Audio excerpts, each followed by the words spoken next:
Jane Tim Baxter here with breaking news. I'm talking into a candlestick. Film it.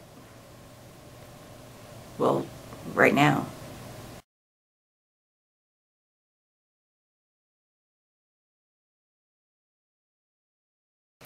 In case you haven't noticed, there's been some serious whackage done to my hair.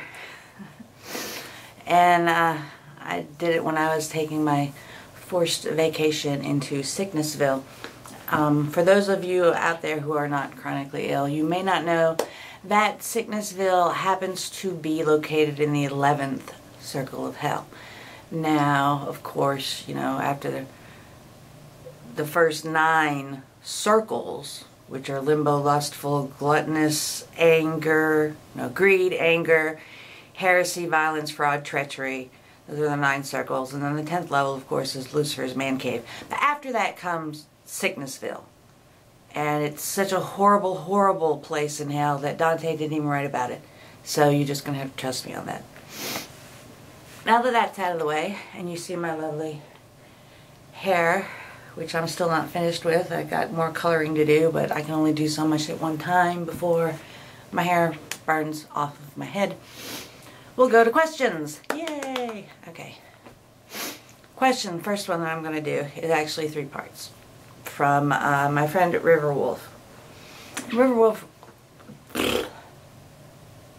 Riverwolf writes, you published a collection of dark poetry, Awaiting Fullness, in the year 2000. And you're currently working on a collaboration with Volky's Monster to do an audiobook. Question number 1, what was it like to have this book published back in 2000? Question 2, why did you decide to publish it as an audiobook? And number 3, what do you think this new format will bring you as the creator and the listeners as the customers? So, question number 1. It was awesome at first when the book came out, just to see something with my name on it, even though we self-published. But I got over it pretty quick because what I really wanted to do was write novels and get them published. And that, between chronic illness and everything, it was kind of a short-lived enjoyment. Although I have to admit that it's been pretty awesome that it has consistently sold, even though I really have done like no PR for it at all. Second question, why did you decide to publish it as an audiobook? At first I was going to re-release the book as an ebook, since that seems to be the way that publishing is going. But then I thought that a poetry collection, especially, you know, one with such lethal levels of melodrama, could be pretty awesome to record. And the idea of having Volky's Monster do background music and sounds for it just kind of sealed the idea for me.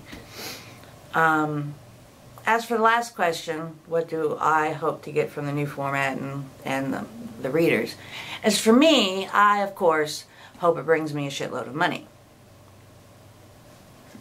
As for the listeners, who I hope are going to be the ones supplying me with the shitload of money, I simply think that the poetry is more interesting to hear than just to read.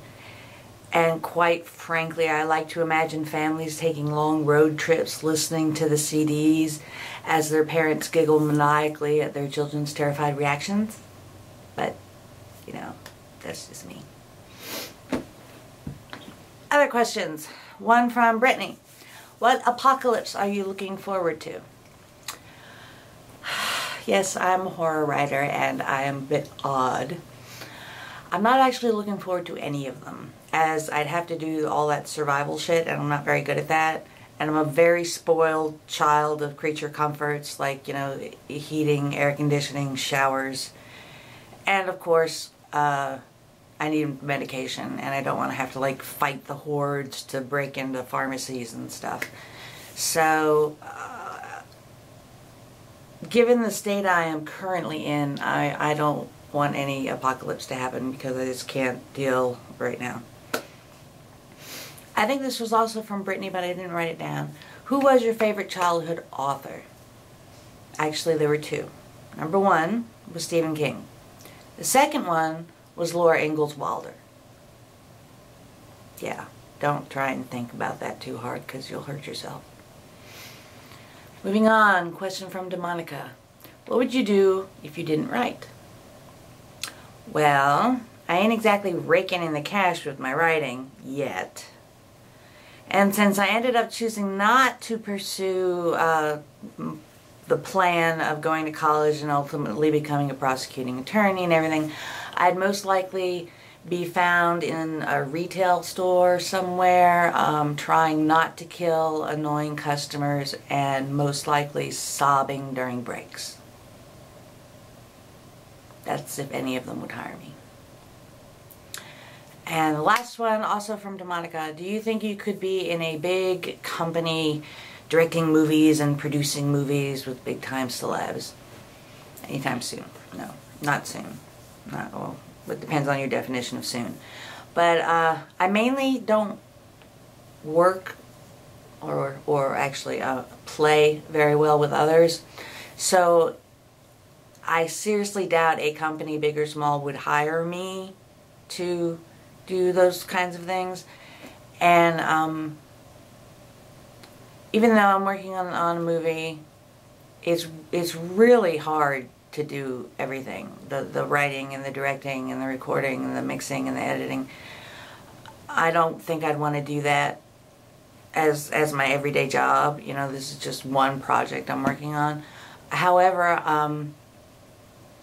I can say, of course, eventually, I'll be having big-time celebs acting in movies based on my books, and, you know, we'll all be the best of friends and ride unicorns during picnics between takes.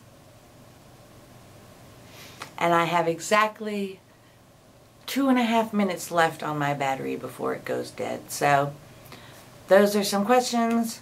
I apologize for my forced vacation. I'm trying to get back on track. I am trying to work my poor little monkey brain into being more entertaining than I have been. Stick with me, people. It's bound to get better. So, appreciate my loveliness. And go have a great Tuesday. See you next time.